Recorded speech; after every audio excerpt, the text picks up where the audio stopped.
Bueno, el sol, como dice la palabra, fue lo primero que hizo el Señor, que se haga la luz. Si se haga la luz es porque es necesaria. Entonces, el sol para nosotros es vida.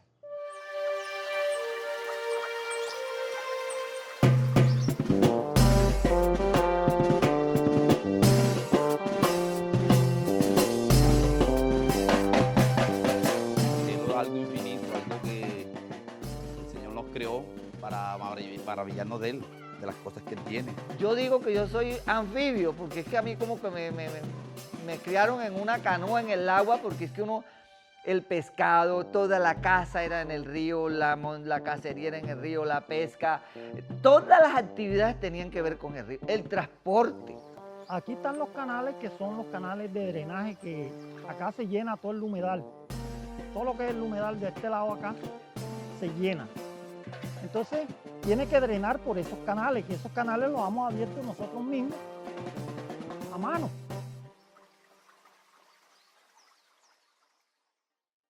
Yo soy la cuarta generación de los primeros colonizadores de esa región del Manso, del Alto Sinú. Mi bisabuelo, que fue el primerito que llegó a esas tierras, llegaron por allá en 1873. Después llegó mi abuelo por allá cuando la violencia de la guerra de los 1000 días. Mi abuelo se refugió también en esa tierra en 1909 a 1911. Más o menos llegó él por ahí. Ya mi papá nace también por ahí en esas tierras, por allá en 1935. Y ahí pues fue donde se fue desarrollando toda esta generación hasta ahora que estoy aquí. Las inundaciones del río Sinú y de todos los ríos en el mundo siempre son una constante de la naturaleza, es un ciclo que se va cumpliendo. Obvio que también se debe ahora a muchos fenómenos climatológicos por el calentamiento que estamos sufriendo, por muchas cosas, pero en aquel tiempo eran muy normales. ¿Sabe por qué? Porque es que teníamos más o menos un área aproximada de unas 500.000 hectáreas a los bordes del río Sinú, que eran las esponjas que absorbían todas esas crecientes, como la ciénaga de Currayao, Betancí, la ciénaga grande, la caimanera. Bueno, hay un mundo de ciénagas que esas aguas amortiguaban esa creciente y era una vida normal.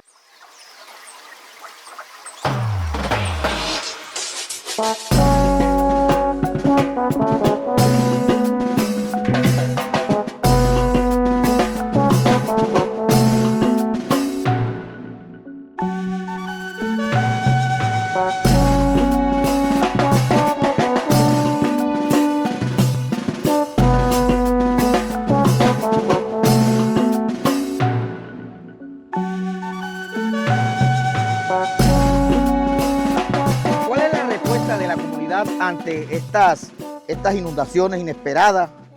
¿Cómo ve usted a la comunidad unida? ¿Cómo la ve desunida? ¿Y cómo ve la resiliencia de la comunidad a enfrentar un fenómeno de esto atípico? Yo la veo la comunidad, parte de la comunidad, pues la veo regularmente inconsciente, porque a veces varios no viven de la pesca, pero la mayoría viven de la pesca y vemos que es algo que nos va a afectar. Y hay parte de la comunidad que se nos dicen, muchachos, ¿ustedes qué piensan con ese poco sedimento que está cayendo a la ciénaga? Entonces, es una angustia porque ellos también, la mayoría depende de que si uno extrae el alimento, ellos lo compran y el que no lo compra lo vende. Y entonces, es grave para nuestra población y ellos también están afectados o se pueden afectar también toda la población y realmente que nosotros unidos que podemos seguir adelante. Bueno, varón, ¿y usted qué opina así a un futuro? ¿Cómo ve nuestro territorio en vivienda, en la pesca? ¿Usted cómo lo miraría, varón? Bueno, así como están las cosas con esta realidad climática, los gobiernos nacionales, departamentales y locales tienen que implementar política pública de resistencia, de adaptación a las comunidades en estos territorios. Vemos que están de espaldas al territorio y han venido gobernando de espaldas al territorio, y si esto sigue así gobernando de espaldas a nuestro territorio, estos territorios desaparecerán. El llamado es política pública de ordenamiento del territorio alrededor del agua, que nosotros vivimos en esta agua sabroso, pero tienen que darnos el apoyo a viviendas dignas, parafídicas, y apoyarnos en el tema ambiental. Hay muchas humedales que han venido siendo intervenidos, y esos humedales hay que rescatarlos porque esas son las zonas de amortiguamiento de inundaciones, y si no se hacen esas obras que estamos diciendo, estos humedales desaparecerán, y si desaparecen los humedales, pues la comunidad también, porque la comunidad pesquera va a sentirse muerta porque no va a tener territorio donde ellos ejercer la actividad del cual ha venido haciendo desde hace muchos años. ¿Y será que con este gobierno habrá puertas abiertas o seguimos lo mismo? Bueno, Este gobierno le abrió la puerta a las organizaciones, por eso vemos que el gobierno dice que es el gobierno del pueblo. ¿Por qué es del pueblo? Porque quiere gobernar con el pueblo. Pero nosotros no nos hemos dado cuenta de que el gobierno este es diferente. Nos han enseñado y eso nos han metido en la mente y eso se ha vuelto cultura de que el politiquero, el cacique político es el intermediario. Nosotros tenemos que vivir sin intermediario para salir adelante en nuestro territorio, porque el territorio es nuestro, más no de los politiqueros.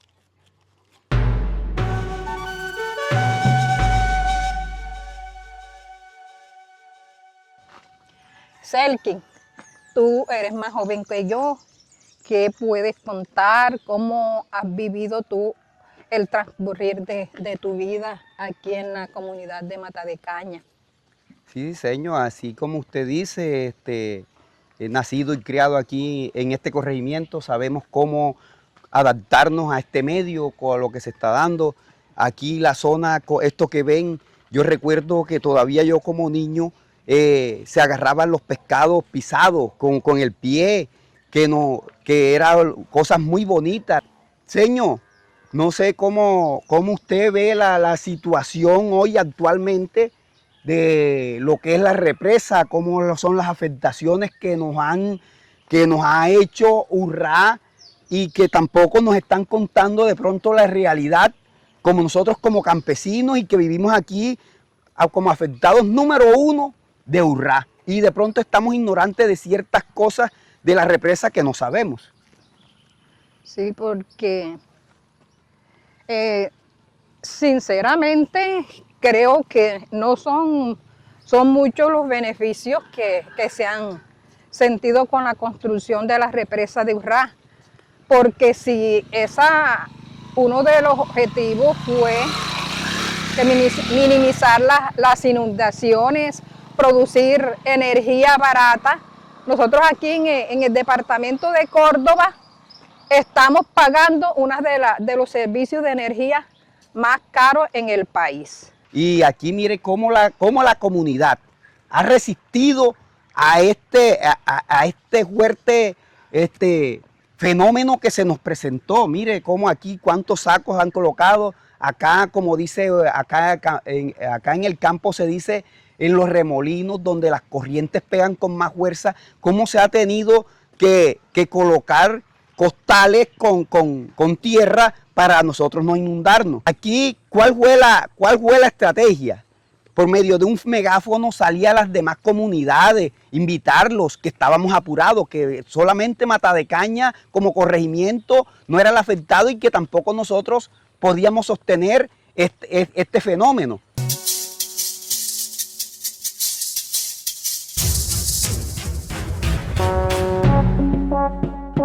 Estas sedes de acá de la margen izquierda tienen una particularidad, que ellos primero los afectó la corriente de monte, como se llama por aquí, que es la creciente de los humedales de la ciénaga.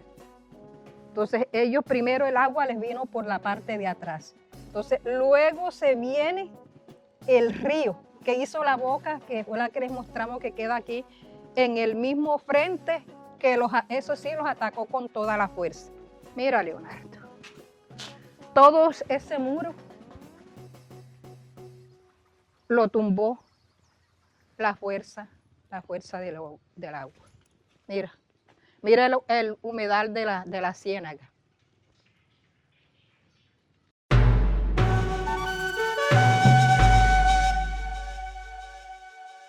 Abuelo, me gustaría conocer, pues aprender o saber cómo ha sido este tema de Asporcí, cómo se fundó, qué luchas han habido, cómo complementan todo esto que están realizando?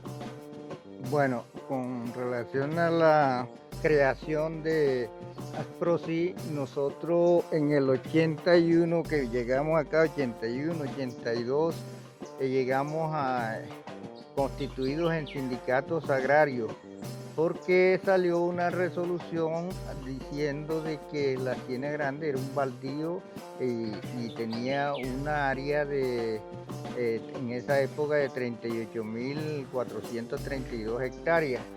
Y sindicatos agrarios creados para trabajar, buscar la tierra y bueno, ahí conseguimos luchando con los grandes terratenientes que venían encamellonando la ciénaga, haciéndole arillones y secándola. El 90, 91, que ya se comienza la creación de la idea de la creación de URRA. Nosotros ya los sindicatos fueron perseguidos por los grupos armados, ya nos disolvieron más bien, asesinaron muchos líderes y quedamos todos sueltos, sin apoyo de ninguna organización.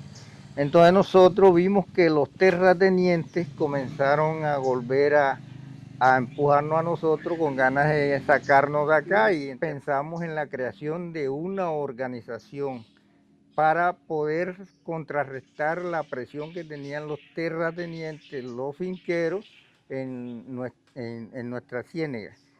Ahí nace esa idea de formar esa organización, y en su momento la consideramos que se podía llamar Asociación de Pequeños y Medianos Agricultores de Córdoba y Antioquia. Eso trajo como consecuencia un problema con los terratenientes, porque inmediatamente supieron que nosotros íbamos a hacer esa organización. Ellos se reunieron y nos declararon objetivo militar y que era la guerrilla. Yo, por ejemplo, me tuve que ir de noche para otro lado. Los otros compañeros igual. A los 3, 4 meses regresamos, y a los 5 meses comenzamos otra vez a organizarnos, que bueno, ya teníamos algo construido, y por qué lo íbamos a dejar. Así se creó Asprosi, y Asprosi nació, la primera sede de Asprosi fue en San Pablo, aquí en la mayoría de Elías Milán. Ahí fue la primera sede que tuvo Asprosi, que se creó acá en esta zona. Las Arepas, la Campanera y San Pablo.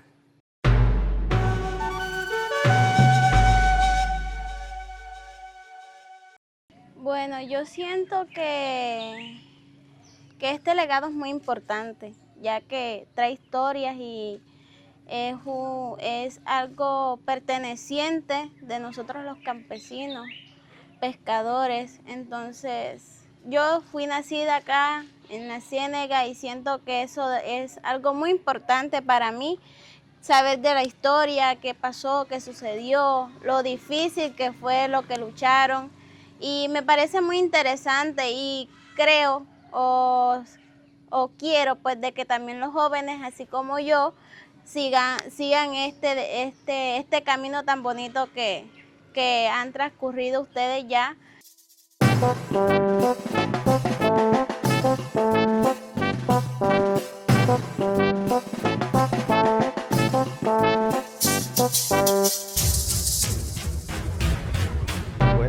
Bueno, Naude, tu pregunta es muy interesante, que si estos sistemas obedecen, digamos, o responden más que todo a las exigencias que estamos viviendo con los cambios extremos del sistema, pues mi respuesta es sí, obviamente.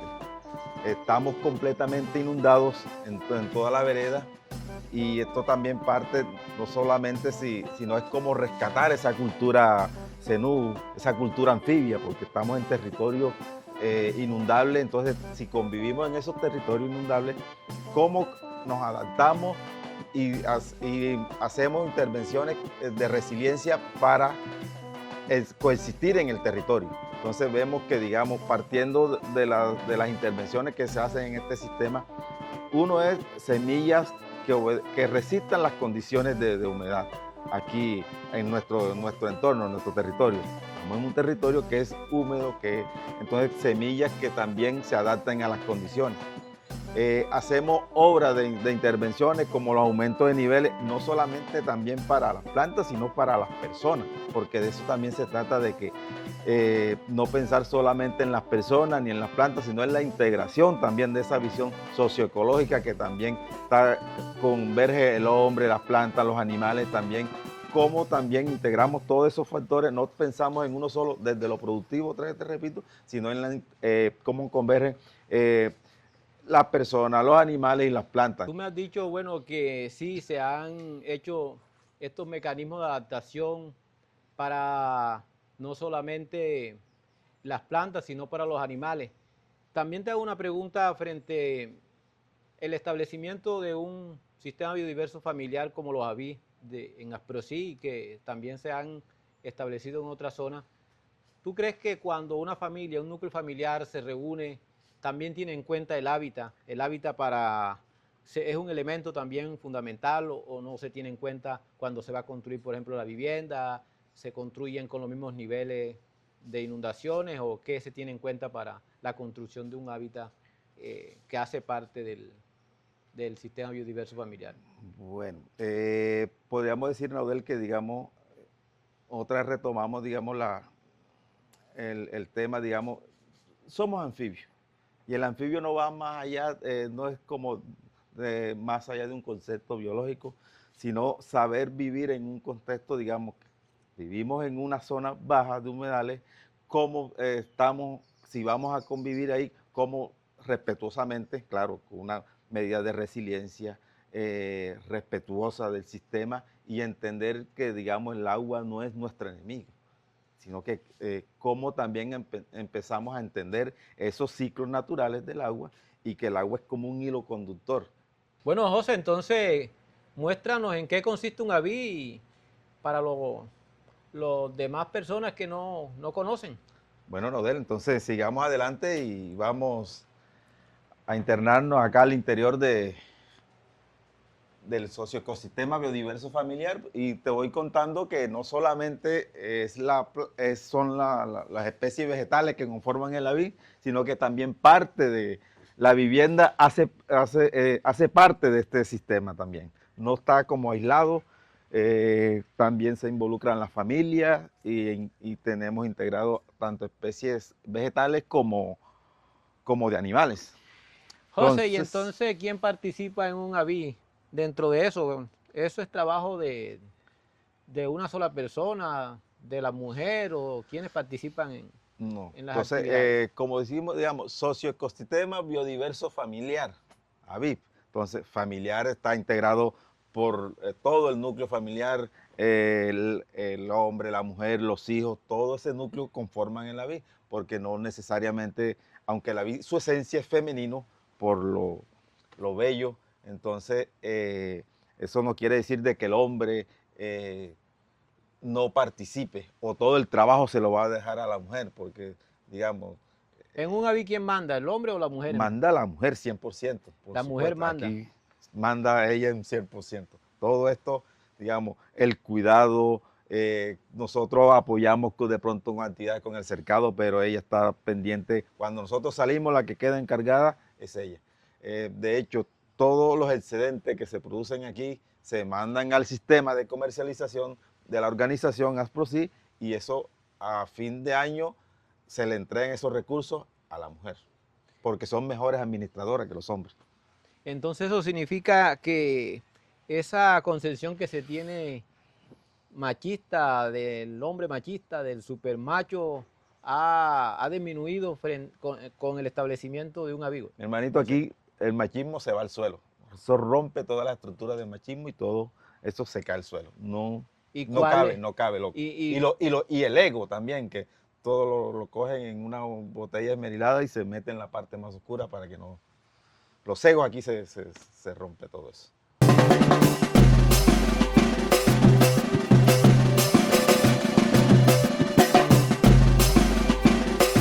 el trabajo con piscicultura pues nos está dando, digamos que el sustento diario, y prácticamente eso nos da autonomía, tanto autonomía energética, tanto como autonomía de alimentación, como también de generación de ingresos. Bueno, el avifa Aguas Prietas, como primera medida, está conformado por 84 especies vegetales integradas. Esas 84 especies vegetales integradas tenemos hortalizas, energéticas, productoras protectoras, tenemos frutales, 6 grupos de plantas que están integrados. Aparte de eso, pues ya va emergiendo la parte productiva. En este caso estamos trabajando con peces, en este caso tilapia roja, que cultivamos al año. Estamos cultivando 35.000 peces, que nos están dando más o menos unos 9.000 kilos, 9.500 kilos. A partir del trabajo que se desarrollan, los procesos de innovación y de incorporación de nuevas tecnologías, los jóvenes también son incorporados en estos procesos. Entonces es importante, porque así logramos o por lo menos le quitamos unos jóvenes a las grandes ciudades para que no vayan a integrar los cinturones de miseria.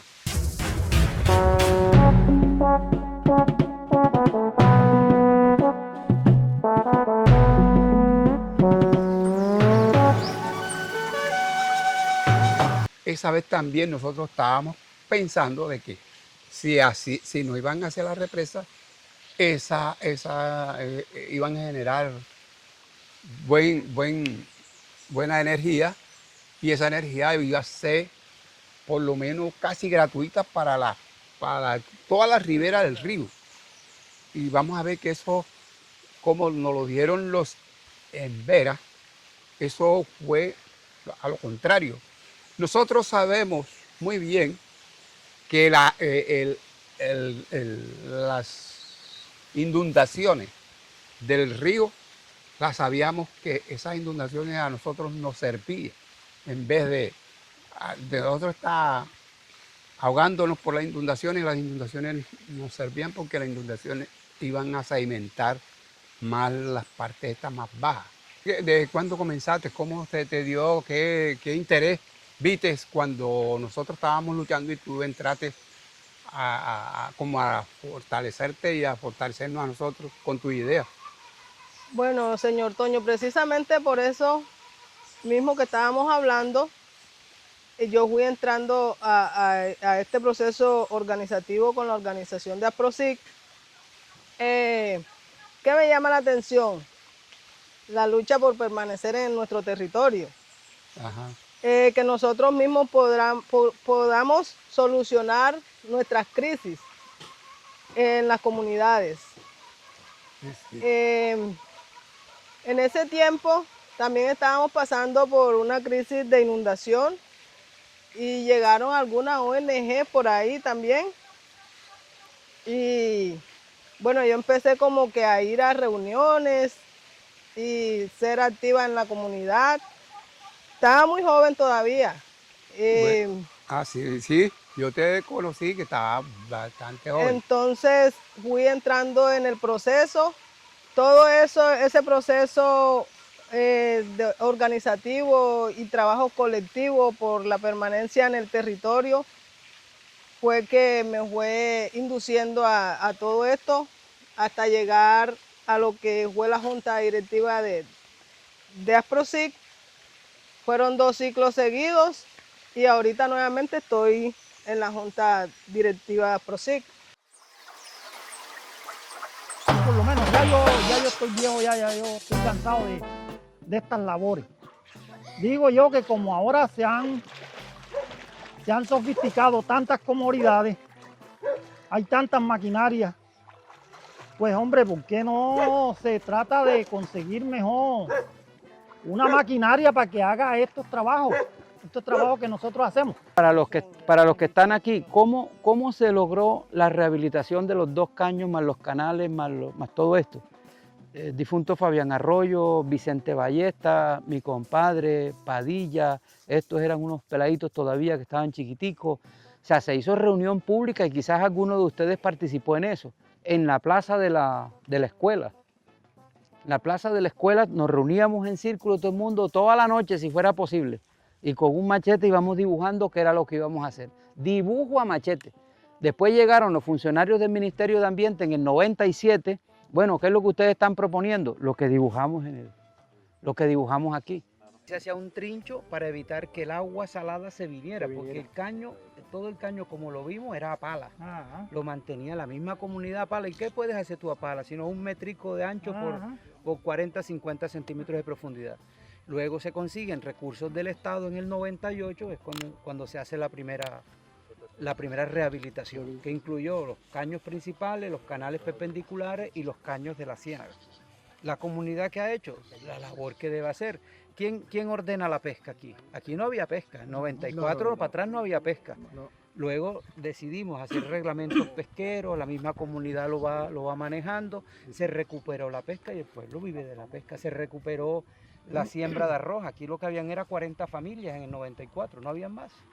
Lo que el resto de familias, el salitre lo fue sacando. Entonces luego que se recuperó las tierras, la sal se fue lavando, volvió a la agricultura. Antes no teníamos ni siquiera un molino en la comunidad. Hoy tenemos 3 o 4 molinos que prestan servicio. Uno es comunitario, el otro son particulares, pero se paga lo mismo por bulto de arroz. ¿Cómo lograr que los gobiernos, que el Estado comprenda de que nosotros mismos hemos construido soluciones y que esas soluciones, bueno, no solamente son viables para nosotros, son viables para muchas comunidades que viven alrededor de humedales? Y entonces nos encontramos con una política nacional, que es el ordenamiento territorial alrededor del agua. O sea, el ordenamiento territorial alrededor del agua requiere que la cultura anfibia de la cual nosotros venimos, esa cultura pueda ser reconocida. Ya el calentamiento global es un hecho y el mar está subiendo y él nos está salvando en manglar por el momento, pero tarde o temprano el nivel del mar va a subir y tarde o temprano se nos va a salinizar más las tierras. Entonces, una vez el arroz ya no sea una alternativa, sino que esté más pegada a aquella zona, entonces, ¿qué va a ser? ¿Nos vamos a ir de aquí? La respuesta es no, hay que buscar otra alternativa. Entonces, ciencia, tecnología, ¿quién va a empujar esa ciencia y tecnología? Los más jóvenes. Hay que criar sábalo, porque el sábalo se Sí, adapta a las correcto, es posible. Entonces, la salida ustedes conocen, pero eso hay que motivarlo. Entonces, digamos que esa historia tenemos que conocerla, porque si no la conocemos, entonces otro llega y nos tira carreta, que fui yo, que gracias a mí tienen esto. No, eso gracias al trabajo comunitario. Exacto, así es. Ahora, el reto de ahora es cómo logramos Elvis de la acción comunal, cómo hacemos con Covicompagra, con todas las organizaciones, venirnos una noche, 10 noches, las noches que sean o los días que sean necesarios para hablar qué vamos a hacer hacia futuro, porque el mar va a venir. O sea, nadie va a atajar el mar. ¿Quién lo va a atajar? ¿Sí me entiende? De que nos vamos a ir de Caño Grande, pues no sé, algunos se irán, pero la idea es que nos quedemos.